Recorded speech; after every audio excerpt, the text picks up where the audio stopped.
Welcome to ஜோலா kitchen. இன்றைக்கி தேன் மாதிரி வெங்காய குழம்பு எப்படி வைக்கலாங்கிறத பற்றி இந்த வீடியோவில் பார்ப்போம். நான் சின்ன வெங்காயம், பூண்டு, ஒரு பச்சை மிளகா வச்சுருக்கேன். எல்லாம் ரெடி பண்ணி வச்சுருக்கேன். செக்கெண்ணெய் வச்சுருக்கேன். 2 பேருக்கு தேவையான அளவு குழம்பு கரைச்சி வச்சுருக்கேன். இப்போ சட்டியை போட்டுக்கலாம். நல்லெண்ணெய் கொஞ்சம் தாராளமாகவே விட்டுக்கலாம். வத்த குழம்பு, வெங்காய குழம்புக்கெல்லாம் நல்லெண்ணெயில் தான் வைக்கணும். நல்லெண்ணெய் கொஞ்சம் கூட ஊற்றிக்கணும். எப்பொழுதும் ஊற்றுறதை விட கொஞ்சம் கூட ஊற்றிக்கணும். இப்போ வெந்தயம் பொரியட்டும். வெந்தயம் காந்தணும். அப்போ தான் குழம்புல இந்த வெந்தய வாசம் இறங்கும். இப்போ எல்லாத்தையுமே ஒன்றா போட்டு வதக்கிக்கலாம். இந்த குழம்புக்கு தேங்காயெலாம் அரைச்சி ஊற்றக்கூடாது.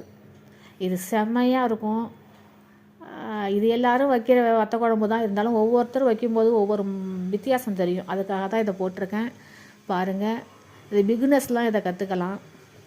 இப்போ எங்கள் 2 பேருக்கு தேவையான அளவு தான் நான் குழம்பு கரைச்சிருக்கேன். இந்த குழம்பை ஊற்றியாச்சு. இது நல்லா சுண்டி வரட்டும். ஒரு 10 நிமிஷம் கொதிக்கட்டும். மூடி வச்சுருவோம். மூடி வச்சதுக்கப்புறம் நல்லா சுண்டி வந்துடும்.